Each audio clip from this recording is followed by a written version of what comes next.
Assalamualaikum dan salam sejahtera. Saya Nazri Kaha. Ini agenda awani pasca pembentukan Perdana Menteri dan juga PRA untuk melihat pembentukan kabinet dan negara perlu bergerak ke hadapan.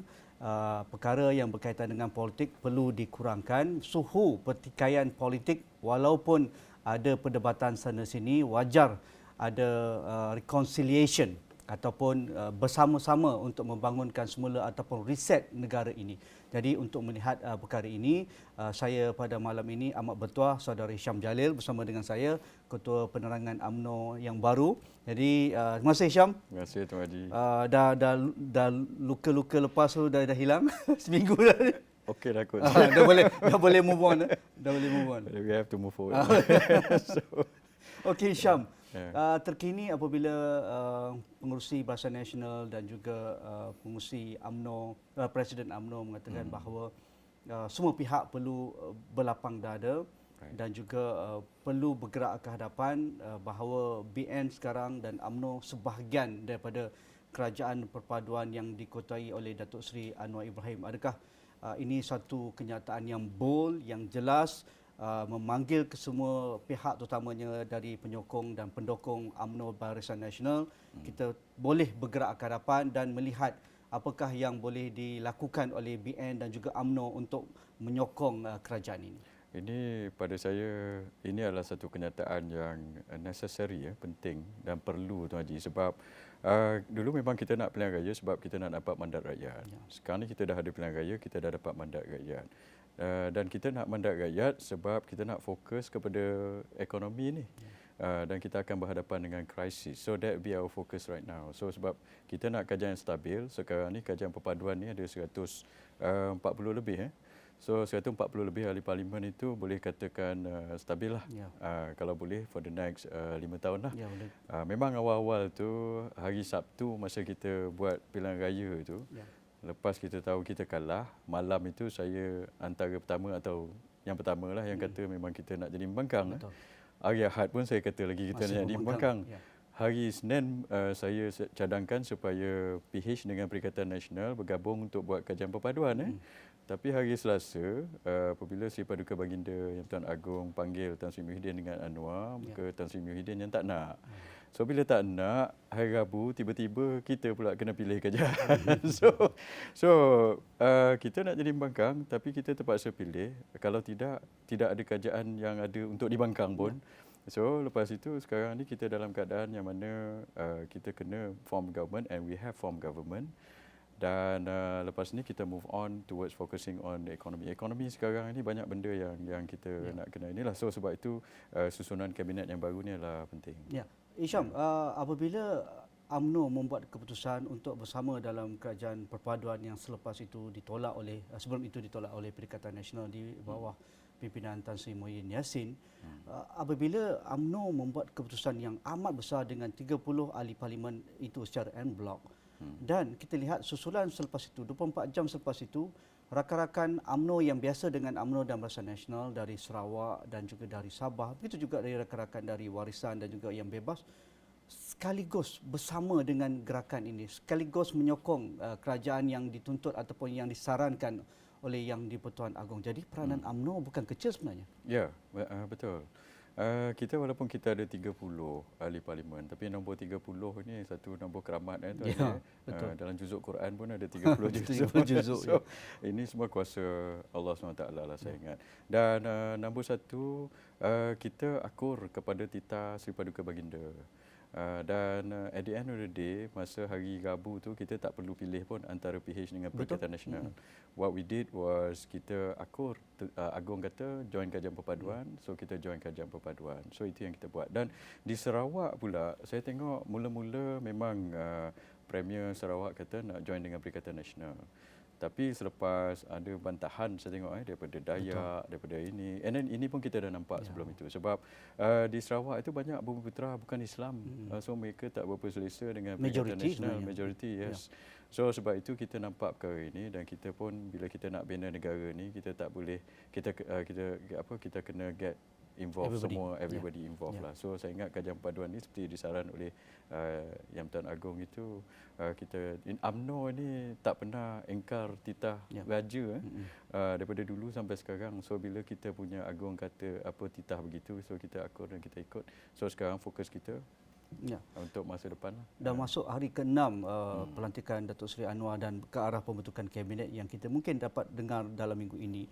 Ada pihak-pihak terutamanya dari sebelah pembangkang yang mengatakan pelantikan ini tidak ada keabsahan, wajar ditentukan di parlimen. Begitu juga dengan permainan bola kononnya sudah habis masa, ada masa tambahan, jadi yang patutnya menang dah kalah. Jadi wajarkah pihak-pihak yang berkenaan apabila tidak memihak kepada mereka, mereka menyanggah semua fakta-fakta yang ada di depan yang sudah pun dimuktamadkan. Tetapi apabila mereka mendapat apa yang mereka mahukan, mereka katakan inilah caranya sebagainya. Jadi apa saranan Hisham dalam hal ini, kerana kita tidak banyak pilihan sebenarnya. Betul. Kerana kita sudah expect pun hang parlimen ini sejak pembubaran parlimen lagi. Jadi semua pihak perlu bergerak ke hadapan. Pandangan Hisham macam mana? Betul. Saya cadangkan supaya kita dah dapat mandat, rakyat dah pilih. So kita tinggalkan politicking yang banyak-banyak yang dulu lepas langkah Sheraton tak tuarah itu. So kita fokus kepada untuk repair ekonomi ini dulu. Dan memang ada, kalau mereka nak bangkang itu, dia kata tak absah dan sebagainya. Saya sarankan mereka kembali pada undang-undang dalam perlembagaan. Pelantikan Perdana Menteri itu, artikel 43 itu, dan banyak-banyak artikel lain kata ia adalah bergantung kepada keyakinan yang Tuan Agong siapa Hemat yang dapat baginda, pada budi hemat bicara, baginda, siapa yang baginda yakin mempunyai majoriti. So sekarang ni keyakinan baginda itu adalah kepada Datuk Seri Anwar Ibrahim. Dan dirujuk juga kepada rulers. Betul, dirujuk pada rulers. So itu adalah mengikut perlembagaan. So kalau ada pihak-pihak yang kata SD ni, SD tak ada dalam perlembagaan. So SD ni tak ada perlembagaan, nombor satu. Nombor dua, kalau ada sesiapa sign SD itu, sebelum angkat sumpah, dia sign SD sebagai atas kapasiti apa. Sebab dia tak boleh sign atas kapasiti ahli parlimen lagi. Sebab mereka belum angkat sumpah sebagai ahli parlimen. Sebab itu yang dipanggil oleh Sri Paduka Baginda Tuan Agong, yang daripada Barisan Nasional. 3 orang yang pergi. Sebab ia bergantung pada ketua parti. So kita pergi en bloc. So parti kita menyokong siapa. So hemat baginda, memberikan keyakinan kepada baginda, kita sokong orang itu yang mendapat majoriti di itu. So itu dia beliau telah menjadi Perdana Menteri. So we need to move on from this lah. Kalau dia nak cabarlah di mahkamah, tapi saya tak rasa mereka boleh menang sebab dalam perlembagaan pun tidak ada asas-asas cabaran mereka itu yang boleh menyokong pandangan mereka lah. Ya, okey, bergerak ke hadapan Presiden UMNO dan juga pengurusi Barisan Nasional juga menyatakan apa yang dinyatakan dalam PAU berkaitan dengan No Anwar, No DAP, No Bersatu itu adalah asas UMNO dan Barisan Nasional bergerak dalam pertandingan pilihan raya umum ke-15. Tetapi selepas keputusan keluar dan untuk membentuk kerajaan, apa yang dimuktamadkan dalam PAU itu tidak lagi absah untuk diteruskan. Sebab itu Presiden membuat keputusan 30 orang ahli Barisan Nasional ini perlu menyokong mana-mana pihak yang dirasakan boleh membentuk kerajaan. Apa pandangan Hisham? Ada pandangan saya begini ada beberapa pihak yang of course lah, kalau kita sokong yang ini, orang ini tak suka. Kalau kita sokong ini, tak suka. So apabila kita bentuk kajian paduan dengan PH ni, puak-puak yang menyokong Perikatan Nasional, sejak dulu lagi, mereka tak setuju. So mula-mula mereka kata No Anwar, No DAP. Keputusan Perhimpunan Agung UMNO. Tapi dia tinggal satu lagi benda dia tak sebut, iaitu No Anwar, dia silent No DAP, kat situ. dan No PPBM. So itu pula dia sengaja tinggal. So sebenarnya keputusan Perhimpunan Agung UMNO saya ada dalam itu, iaitu No Anwar, No DAP dan No PPBM. So kalau ikut keputusan itu, dengan PPBM, dengan Perikatan Nasional pun kita tak boleh nak bergabung. So dan satu lagi, No Anwar, No DAP, No PPBM ini adalah keputusan Perhimpunan Agung UMNO untuk pilihan raya sebenarnya. So pagi tadi Presiden kita Datuk Seri Zahid Hamidi dah clarify benda ini. Memang dia kata No Anwar, No DAP, No PPBM untuk pilihan raya. Sebab masa kita buat perkara ini di Perhimpunan Agung UMNO, kita declare, masa itu kita pun masih bersama dengan PPBM dalam kajian Perikatan Nasional pada ketika itu. So kita bersama dalam kajian PPBM when we declare No Anwar, No DAP, No PPBM. So right now kita bersama dengan Kerajaan Perpaduan dengan PH, at the same time benda itu juga ada no Anwar, no DAP, no PH. So betul lah Presiden cakap itu hanya untuk pilihan raya. Tapi bila kita bentuk kerajaan gabungan, itu apa orang kata, benda ini jatuh balik kepada sama juga macam kita dengan PPBM masa kita dengan kerajaan mereka dulu. Okey. Dalam untuk memastikan UMNO tidak hanyut dengan dinamiknya politik negara dan kekal dengan prinsip membawa perjuangan negara yang pelbagai kaum, mengangkat martabat orang Melayu dan Islam, dan juga UMNO tunggak sebagai kuasa yang sentiasa berada di paksi tengah.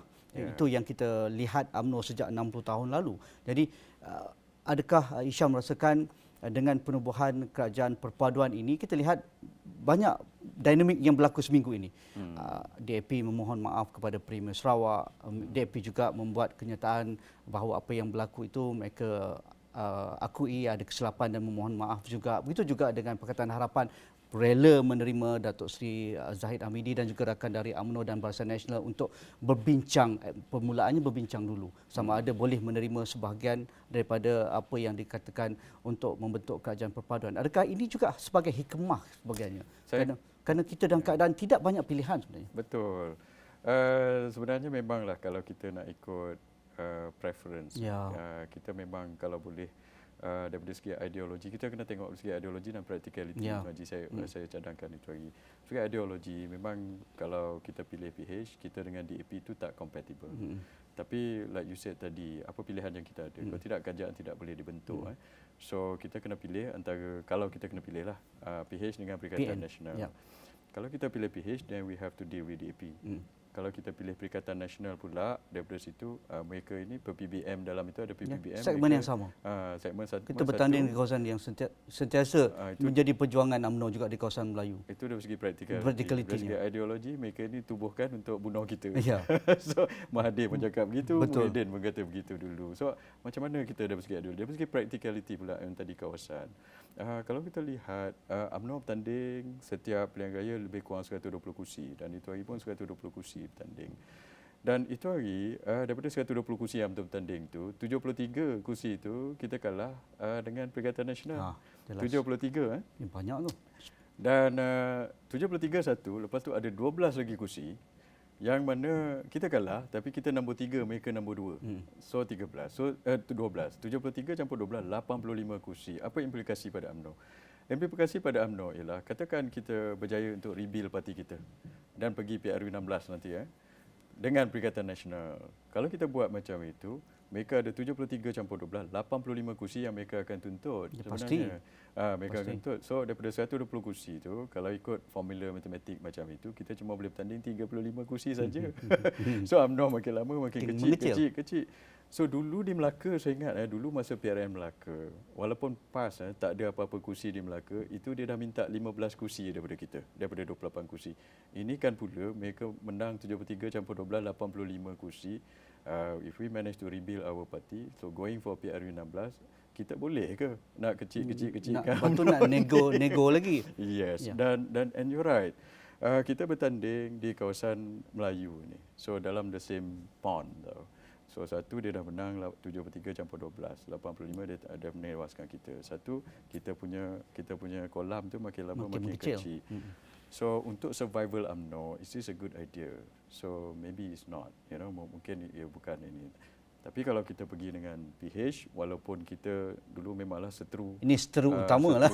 Dia sejak berzaman. Berzaman. Saya tengok dulu Mahathir pun, dulu dia tak boleh dengan DAP, dia kerjasama dengan DAP.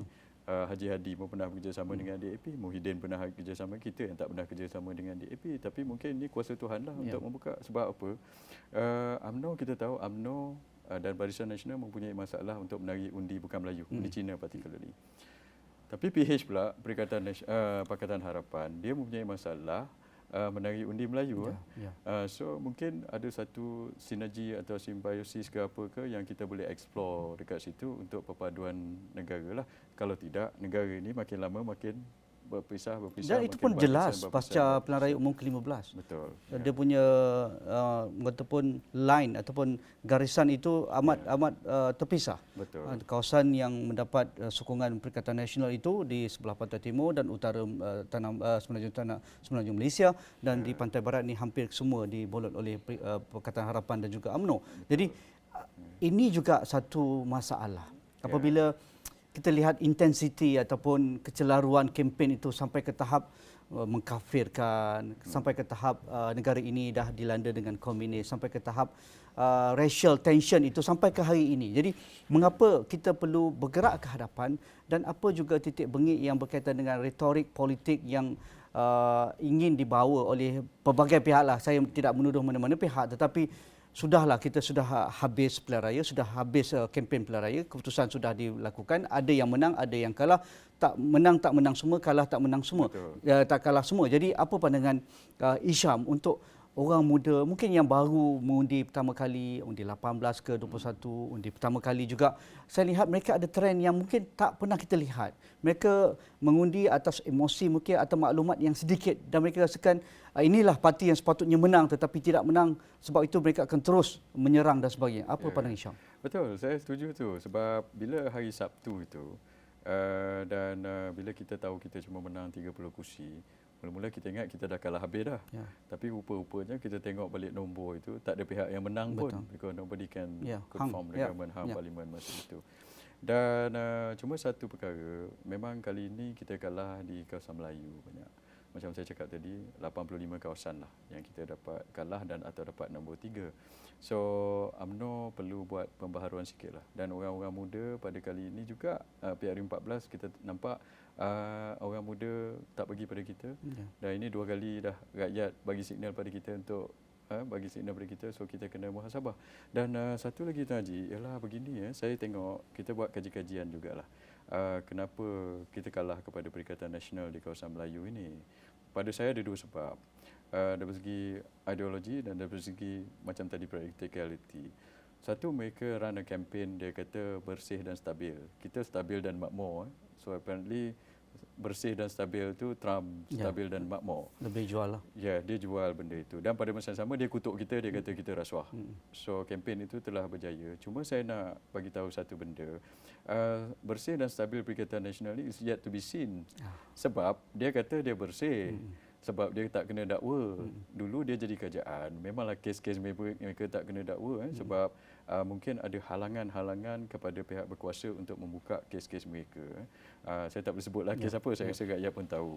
Tapi selepas ini, saya ingat mereka pun tengah concern atau takut sebab dulu kes-kes mereka yang mungkin ada halangan untuk didakwa oleh agensi, sekarang ni agensi tak ada halangan untuk mendakwa. Kita pun tak akan intervene. Macam saya cakap itu hari, bila jadi macam ini, agensi SPRM ke polis akan siasat. So dekat situ kita boleh tengok betul-betul sama ada Perikatan Nasional ni betul-betul bersih atau tidak. Dan dari segi practicality-nya, itu hari juga bila PRU itu hari, saya pun bertanding di Shah Alam itu hari, dan di kawasan-kawasan di seluruh Malaysia kita nampak jumlah dana yang di spend oleh Perikatan Nasional ni banyak. Mewah. So di PRM Melaka kita dah nampak. Di Johor kita dah nampak. Di Melaka saya selalu sebut kita buat command center di kafe. Mereka buat di hotel 4-5 bintang. Dan itu hari kalau tengok di Johor pun sama. Johor pun sama. So daripada segi perbelanjaan tu saya tengok tinggi. So nombor 1, mana dia dapat duit itu. So sebab itu saya nak sarankan kepada SPR untuk memberi anggaran sebenarnya perbelanjaan setiap parti ni berapa sebenarnya setiap election ini. So sebab itu untuk kita kekanglah politik wang atau sebagainya. Memang ada undang-undang kata setiap calon tu boleh belanja 200,000 saja. Tapi itu calon. Calon mungkin boleh comply, tapi parti ni lain.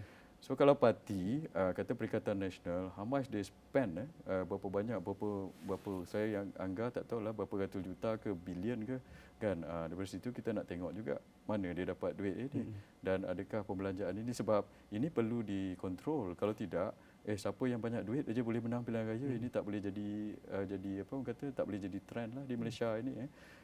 Dan ada laporan-laporan yang kita dapat pihak-pihak tertentu membayar pengundi dan sebagainya, ada video-video. Ini perlu disiasat lah oleh SPR dan juga SPRM untuk menentukan. Kita tak nak orang menang pasal duit. Saya tak nak negara ni pergi ke situ. Ya. So kalau mereka nak menang pasal duit, buat akta pendanaan politik macam di negara-negara legal kan, legalize. Macam di Amerika ataupun di negara maju, dia ada akta pendanaan politik. So kita tahu kalau presidential run tu kan, siapa dana berapa banyak, Obama berapa dia spend, Hillary berapa banyak dia spend. So kita tahu dekat situ. Kali ni kita nampak itulah daripada kita tak nak orang menang pasal duit lah sebenarnya. Dari aspek menimbulkan kerisauan kaum dan agama, pastinya BN sudah lama berpengalaman sebagai paksi moderat dan juga merangkum inklusif itu dari Sabah hinggalah Sarawak dan juga kepelbagaian Malaysia, walaupun tunggaknya adalah Melayu Islam. Tetapi dalam kempen kali ini kita lihat satu trend yang amat membimbangkan apabila mereka yang terlibat dalam membawa naratif Melayu Islam itu seolah-olah menidakkan kehadiran pelbagai kaum ini, dan juga mereka menjadikan DAP itu sebagai momokan yang generalize, bahawa jangan bagi muka kaum-kaum tertentu jika tidak apatah lagi kuasa politik. Apa pandangan Hisham? Betul, saya nampak nombor satu itu kempen dibawa. Barisan Nasional tak bawa kempen itu. Dan bila mereka bawa kempen macam ini, tiba-tiba UMNO nampak moderate pula. Itu satu perkara. Satu lagi perkara, mereka nak tarik undi Melayu Islam. So sebab itu Perikatan Nasional particularly. Tapi bila kita start kempen macam itu dan kempen mereka untuk polarisasi negara ini, itu tak amat berbahaya. Polarisasi. Dan kalau mereka bentuk kerajaan juga, akan ada polarisasi lagi satu. Lagi jelas. Lagi jelas. So the problem with polarization ini adalah pelabur pun tak nak masuk. Dia tengok ini tak stabil lagi. Dan katakan itu hari, katakanlah kita macam itu hari saya tahu kita mendapat laporan Tan Sri Muhyiddin dengan Haji Hadi, dia confident they can form a government. Sampai ada laporan yang kita dapat, dia boleh offer orang-orang pula untuk jadi menteri di peringkat persekutuan. Sebab I think they were very confident to form government. Cuma kalau dia form government, imagine dia ada 73 kursi. Kita ada 30, 103 and campur dalam GPS dan sebagainya. So dia punya jumlah itu cuma 111. Lebih 3-4 kursi saja. Lebih 3-4 kursi. So dah satu lagi, lebih 3-4 kursi daripada simple majority itu tak stabil. Lepas tu pelabur asing pun nampak ini polarized punya government. So macam mana kita nak move forward? So negara ini lagilah akan tak stabil lagi.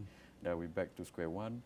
Ada polarisasi kaum pula, ada pula tukang hasut yang spark masalah perkauman ni. So akan jadi teruk lagi lah negara kita. So nasib baiklah saya ingat ini semua kuasa Allah SWT supaya kita tak pergi ke arah itu.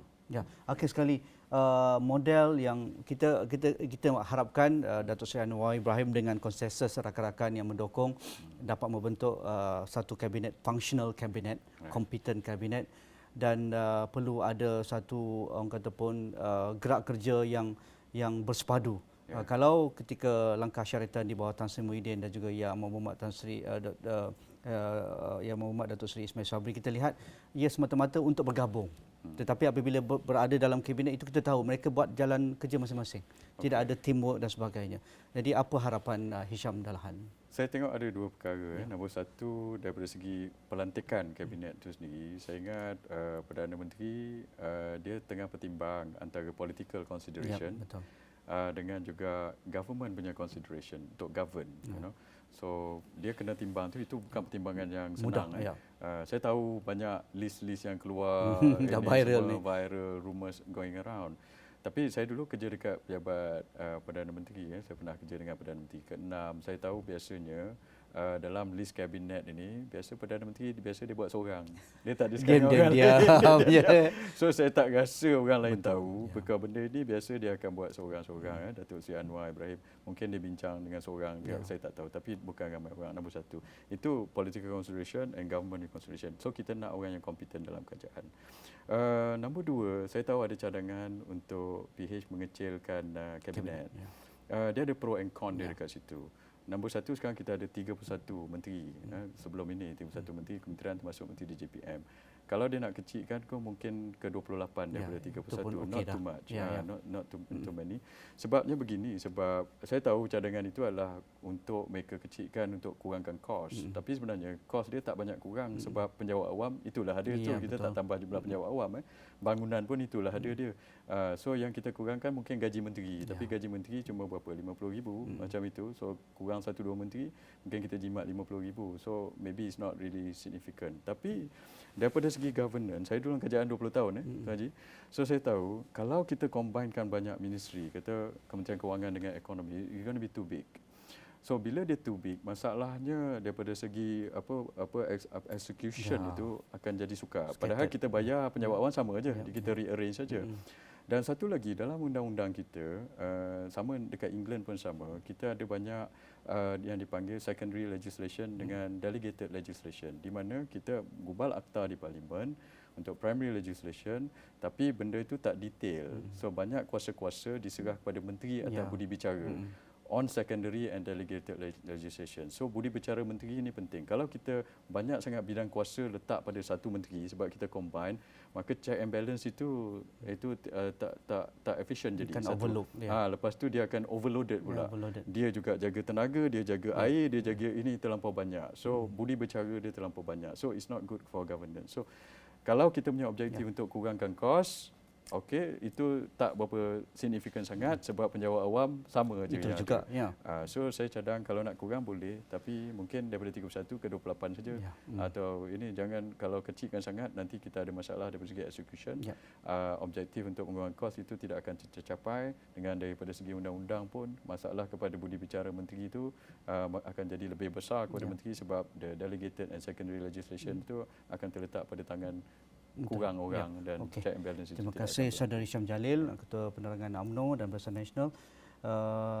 Menarik, mungkin hari pembentukan kabinet kena datang lagi. InsyaAllah. Hisham lebih kenal individu-individu walaupun di pihak lawan ataupun di kalangan rakan-rakan di GPS dan juga JRS dari Sarawak misalnya. Jadi itu saja perbincangan kita pada malam ini. Sekian, kita jumpa lagi.